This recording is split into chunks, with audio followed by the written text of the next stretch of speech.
Alô galerinha, tudo tranquilo? Continuando aqui a nossa revisão da botânica, reino vegetal, tranquilo? Organologia que a gente está vendo agora, né? Que estuda, que trabalha os principais órgãos vegetais. Vimos na aula anterior, primeira parte da organologia. Vimos fruto e semente. Lembrando que flor, todas as partes da flor, esse importante órgão reprodutivo das angiospermas, a gente viu quando fechou a reprodução vegetal. Tranquilo? Então a gente tinha proposto de responder 3 importantes perguntas sobre esses órgãos, né? Qual a função que esse órgão desempenha? Quais as partes que você divide esse órgão e quais os tipos que tem? Então a gente fez isso tanto para o fruto como também para a semente. Na sequência a gente vai dar uma olhada, a partir de agora, dos chamados órgãos vegetativos, que é raiz, ou melhor, que são, né? As raízes, os caules e as folhas. Importante função para a raiz, então está aqui, ó. Geralmente a gente lembra de fixação, né? A principal estrutura que fixa o vegetal no solo. Mas também a gente pode lembrar de absorção, seiva, água, tranquilo? E lembrar que muitas raízes vão armazenar substância nutritiva, então são órgãos onde o amido, por exemplo, fica armazenado. A gente vai observar que a principal, a raiz padrão, a tradicional, ela é subterrânea, essa que penetra no solo, tranquilo? Mas a gente vai propor uma classificação baseado não só no padrão, no típico, mas aquelas um tanto quanto diferentes. Tanto é que, além de raiz subterrânea, a gente vai ver que existem raízes aéreas e também raízes aquáticas. Tranquilo? Então a gente começa com a subterrânea, onde essa importante chamada axial ou pivotante, como diz o texto, é a mais encontrada na natureza. Você vai observar em plantas de maior porte, como os pinheiros, gimnospermas, e angiospermas do grupo das dicotiledôneas. Tranquilo? Geralmente árvores de maior porte. Ela possui, como o próprio nome diz, né, axial, um eixo principal, geralmente profundo, por isso de árvores de maior porte, e às vezes essas raízes secundárias que ajudam nessa fixação do vegetal ao solo. Como essa raiz chamada axial pivotante é didaticamente a mais fácil de a gente trabalhar, a gente vai utilizar então essa raiz axial para responder já uma outra pergunta. Quais são as principais partes de uma raiz? Então, dá uma olhada aqui que a imagem ajuda. A região que seria o limite entre a região do caule e a região da raiz, é o chamado colo.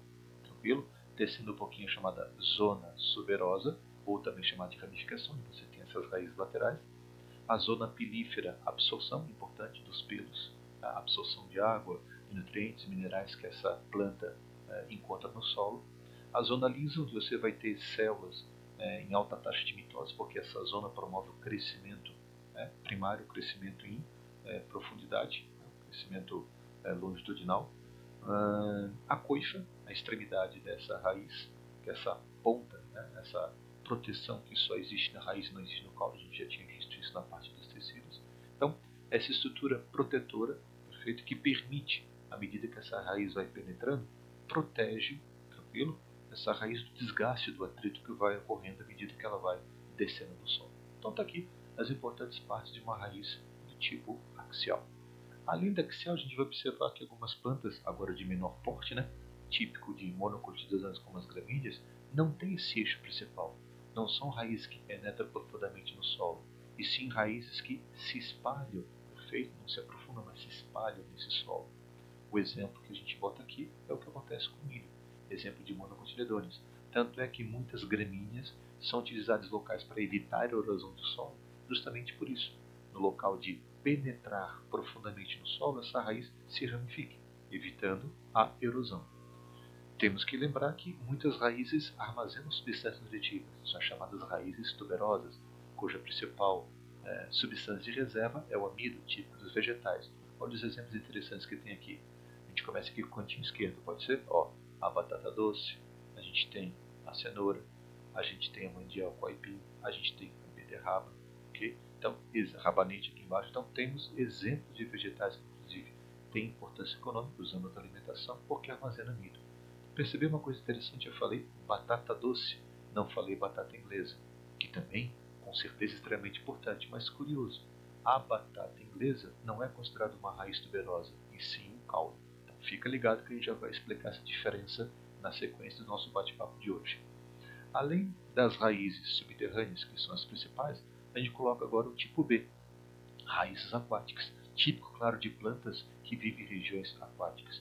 O exemplo que a gente está destacando aqui é uma planta chamada de água-pé, onde a raiz fica constantemente mergulhada na água. Ela não vai até o substrato e fixa a planta. Ela fica boiando e se locomovendo com a ajuda das correntezas dos ventos do lugar para o outro. Portanto, esse tipo de raiz é classificada como aquática. Olha um detalhezinho bacana que está ali. Ó. Um parênquima lífico, aquele parênquima que armazena bastante ar, vai ser importante para ajudar essa planta a manter-se flutuando. Coisa linda. Terceiro último tipo, as raízes aéreas. Olha que interessante. Parte dessa raiz, ou totalmente, ela emerge do solo. As chamadas raízes tabulares que a gente vê e encontra geralmente em plantas de grande porte, como uma figueira, por exemplo. Olha só que interessante. Parte dessa raiz tabular surge na superfície, aparece aqui, e parte está subterrânea. Maravilha. Outros exemplos de raízes aéreas, grandiformes, utilizada, por exemplo, numa planta chamada de era. Olha que imagem interessante aqui embaixo, onde algumas pessoas gostam de preparar, né, vamos dizer assim, arrumar esse muro, formando a chamada cerca viva. Geralmente coloca essa planta chamada era, por ter essas raízes pequeninas que levam pequenos grampos, auxilia a fixação. Raízes estrangulantes, cuidado que não necessariamente é de planta parasita, tranquilo, galera? Plantas estrangulantes, o que acontece com esse tipo de raiz? Ela vai subindo, envolvendo, abraçando o caule de uma outra planta.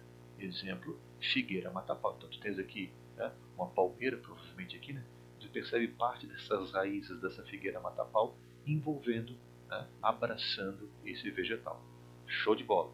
Plantas epífitas, muito interessante. As bromélias, as orquídeas, que às vezes a gente olha lá para por alto de uma frondosa árvore, vê essas bromélias lá em cima. Como é que ela faz para se fixar? Através de uma raiz especial, uma modificação chamada de raízes cinturas ou cintas. Lembrando que as plantas epífitas não são plantas parasitas. Simplesmente está usando o quê? O tronco, o galho dessa árvore maior para poder se fixar, se prender em cima. Uma curiosidade, um tecido importante chamado velame, que é uma epiderme dessa raiz com alta capacidade de absorção. Principalmente quando chove, essa água que escorre pelo tronco dessa árvore principal pode ser rapidamente absorvido por essa raiz adaptada que existe nessas plantas epífitas. Por falar em planta parasita, o que acontece quando você tem uma planta que vive às custas de uma outra, utilizando uma raiz especial para penetrar nessa planta hospedeira e retirar a seiva? Cuidado com a palavra que eu botei de cor diferente. Os chamados austórios é um tipo especial de raiz aérea, perfeito? Exclusivo de plantas parasitas. Se for uma hemiparasita, como a erva de passarinho, ela retira a seiva bruta, portanto ainda faz fotossíntese. Se for o cipó-chumbo, uma holoparasita, como aparece aqui a imagem, o que vai acontecer? Ela introduz o seu austório, retirando já a seiva elaborada da planta hospedeira. Olha que curioso. É um tipo de vegetal onde a adaptação a nível de parasitismo é tão grande que não faz mais fotossíntese. É uma exceção dentro do grupo dos vegetais, chamada holoparasita, como o cipó-chumbo. Exemplo interessante. Não posso deixar de fora também um exemplo importantíssimo de raízes aéreas que ocorrem no ecossistema aqui do nosso litoral, que são os manguezais. Percebe que quando a maré está baixa, é possível observar nesse solo lodoso algumas adaptações interessantes. Por exemplo, raízes que emergem desse solo, facilitando as trocas gasosas da respiração, por isso respiratórias ou pneumatófilos. Como esse solo do manguezal é um solo lodoso instável, para auxiliar a fixação e também manter esta árvore em pé, muitas raízes suporte, ou também chamadas de escoras, se projetam, perfeito, olha aqui tanto a imagem de cima como de baixo, auxiliando a manter essa planta, essa árvore em pé. Bem interessante essas curiosidades. Galerinha, vamos na sequência? Fechou raiz. O que acontece agora com esse outro importante órgão vegetativo que é o caule? Também funções importantes como sustentação, conduzir essa seiva, perfeito, ao longo da planta é responsabilidade desse caule. Essa imagem que está aqui já responde a uma segunda importante pergunta. Quais são as principais partes de um caule? Então está aqui, ó, a região dos nós, entrenós e os gomos ou genes. Vamos detalhar isso aqui um pouquinho mais? Então está aqui, ó, região dos nós, onde ocorre implantação de caules, de folhas e outras estruturas que eu posso encontrar no vegetal. O que é o entrenó? Fácil, o espaço que fica entre dois nós. E, inclusive, essa região dos nós entre nós, vou dar um exemplo já aqui, fica muito didático e fácil de observar aonde? Num caule bem conhecido que é o bambu, ou também na cana-de-açúcar, que é muito fácil você observar essas regiões. Já as gemas e brotos, você vai encontrar um tipo especial de tecido chamado meristemático, que tem alta taxa de mitose para promover o crescimento dessa região. Tanto é que se essa gema ou broto estiver lá na extremidade, na pontinha, ela vai ser chamada de gema terminal. Se ela estiver aqui do lado, junto à região dos nós, é chamada de gema lateral ou axilares. Maravilha! Vamos dar uma olhadinha nos tipos de caule? Se o tipo de raiz mais tradicional e comum é subterrânea, o caule mais comum é o aéreo. Será que o único que existe, que todo mundo conhece, é o tronco? Claro que não. Esse tipo de caule vai ser comum em plantas de maior porte. Mas você não vai dizer que o milho, a grama, o feijão possuem um tronco. Claro que não. A estrutura se chama haste. Olha o que acontece aqui com os coqueiros, com as palmeiras, com o açaí. Você fala de estipe, um longo caule sem nenhuma ramificação aqui lateral, onde as folhas só aparecem na parte de cima. E olha o exemplo que eu comentei agora há pouco. Como é bem didático que no bambu ou na cana-de-açúcar, você observa essa região dos nós e entre nós. Um caule aéreo chamado de colmo. Vale aqui rapidamente lembrar que enquanto o colmo bambu, quando cortado, você tem um espaço aqui dentro, ele é oco, o colmo cana-de-açúcar ele é todo preenchido, tanto é que tem importância econômica que não precisa comentar agora, que todo mundo conhece. Além desses exemplos de caules que a gente falou do tipo aéreo, observe esses outros aqui que eu separei. Um caule chamado rastejante, o que vai acontecer? O tecido de sustentação não é desenvolvido, fazendo com que ele fique paralelo ao solo. No caso do estolão, o exemplo do morango, você vai ter ao longo desse caule várias projeções laterais, através daqueles pontos de brotos ou gemas, formando novas mudinhas que vão crescendo e tomando conta aqui do solo. Já um sarmentoso, como acontece com a abóbora, com a melancia ou até mesmo o chuchu, você vai ter esse caule paralelo ao solo, mas o que acontece? Ele fica-se em um único ponto. O resto aqui dessa projeção do caule fica solto. Tanto é que no chuchu a gente vai observar aqui, é interessante, né? Colocar uma estrutura que permite apoiar, porque muitos caules, como o chamado volúvel, o que acontece? Ele precisa de alguma coisa para poder ir se enrolando à medida que ele for crescendo. Perfeito? Não existe um tecido eficiente de sustentação, portanto ele vai ser típico das chamadas plantas trepadeiras, o chamado volúvel.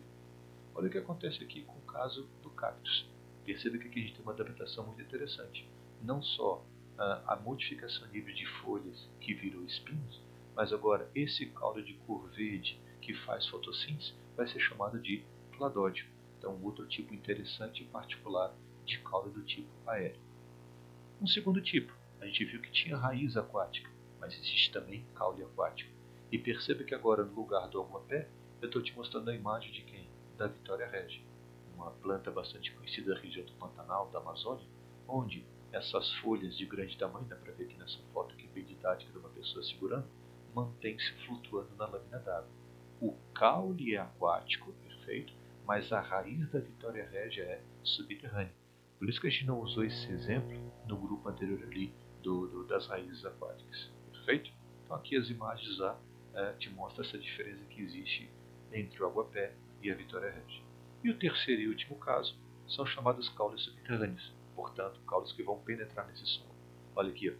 Não tínhamos comentado agora há pouco de raiz tuberosa, não apareceu a batata doce, agora aqui nós temos a batata inglesa e também o inhame, que são exemplos de tubérculos do tipo caule.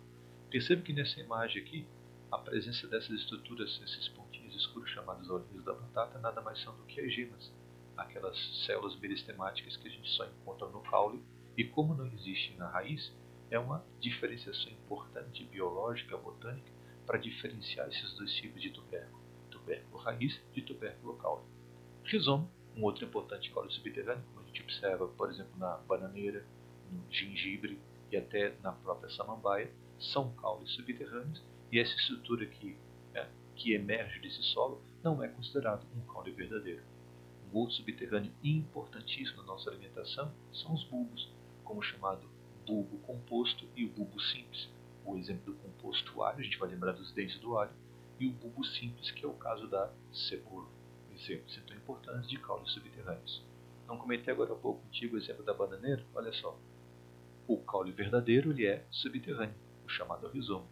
Essa estrutura aqui ereta que sustenta as folhas e eventualmente o cacho de banana, é considerado um pseudocaule falso. Olha só que imagem didática que está aqui. Ó. São folhas sobrepostas que formam essa estrutura.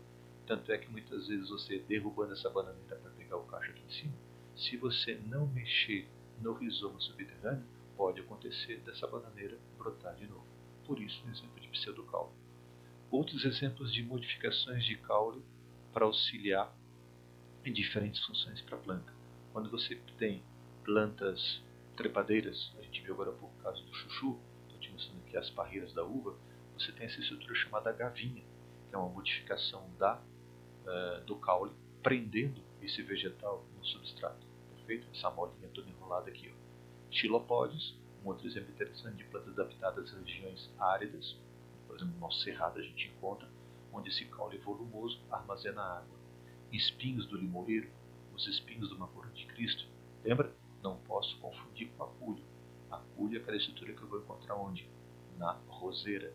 Lembra que o apulho é um anexo que existe na epiderme, facilmente destacável, diferente do espinho, que é uma modificação, uma projeção do caule e difícil de você retirar. Tranquilo? Galerinha, terceiro e último órgão então para fechar essa parte da organologia, que é a folha. Tranquilo? A folha então geralmente uma lâmina de cor verde, tá? Tanto aqui pela cor verde a gente vai lembrar que com certeza a principal função é a fotossíntese. Mas se você tem boa memória, a gente vai observar que nas folhas existe um importante anexo chamado estômago. Tranquilo que a gente vai conversar um pouco mais sobre isso na sequência, mas já vou adiantando aqui um pouquinho.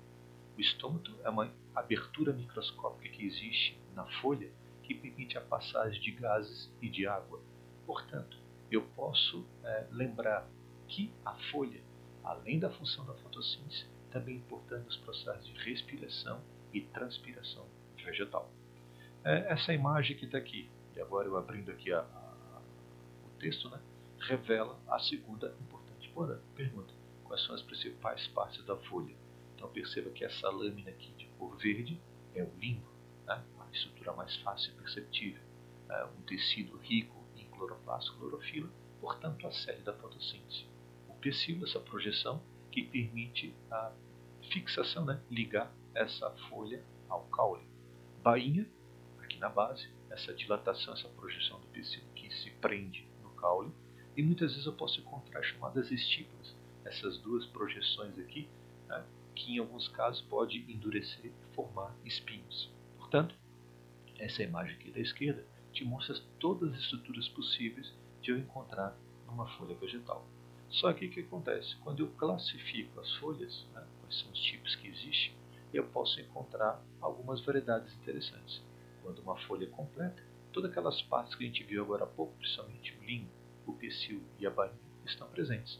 Você vai encontrar isso numa palmeira, nesse exemplo aqui do tinhorão, que é uma planta que muitas pessoas têm ornamental em casa devido à cor avermelhada que existe desse limbo.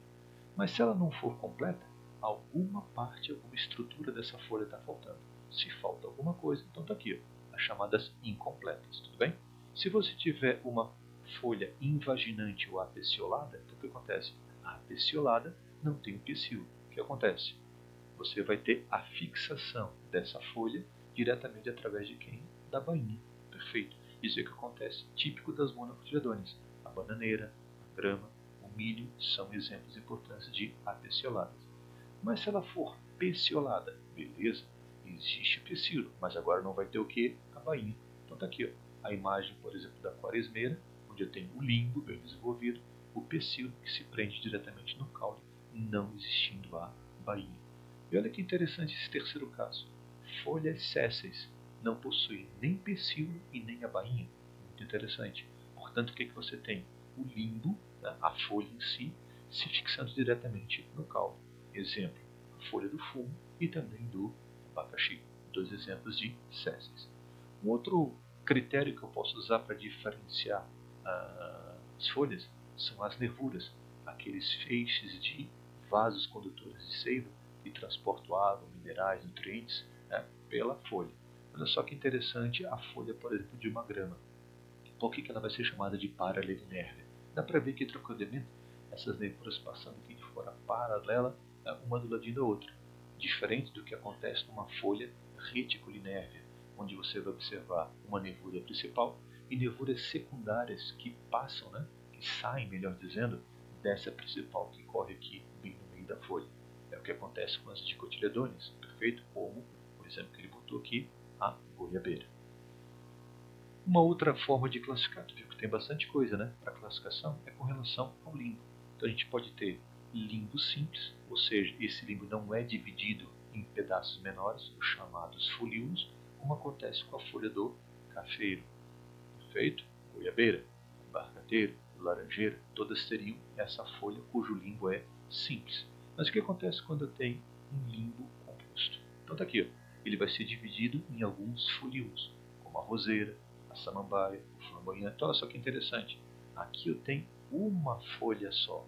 Na verdade eu teria uma folha com 2, 4, 6, 7 folíolos. É o que acontece com a roseira. Se você achou meio estranho o exemplo da roseira, o que tu acha de lembrar da samambaia? Bem interessante, né? Aquela folha geralmente bem comprida, presa lá no vaso, 2, 3 metros de altura, e todas aquelas pequenas folhinhas laterais que vão formando aquela estrutura grande que é a folha em si. Essas folhinhas pequenininhas são chamadas então de folíolos, numa folha do tipo composta. Você teve modificações, lá do caule, perfeito? Como acontece com a gavinha da uva que eu te mostrei, como o que mais que eu mostrei ali? A gavinha da uva, eu te mostrei outros, o xilopódio, perfeito? Aqui você tem também modificações que acontecem em folhas. Os espinhos que você tem num cactus, são modificações de folhas. As bráticas que eu encontro em algumas plantas, como bico de papagaio e primavera, são folhas modificadas, geralmente coloridas, para atrair polinizadores. Olha só que bacana aqui o copo de leite com essa parte aqui esbranquiçada. Então, geralmente são estruturas que envolvem pequenas flores, mas servem como atrativo para polinização. O que mais que a gente tem modificações? As glumas, uma folha modificada que você observa no trigo, as folhas coletoras de plantas epífitas para poder guardar, armazenar essa água que vem da chuva, já que é uma planta epífita que pode estar a vários metros de altura. Escamas ou catavos que você vai ter no bulbo da cebola. Então, quando você corta a cebola, depois de chorar um pouquinho, você consegue separar essas camadas que são folhas modificadas, chamadas então de catáfilos.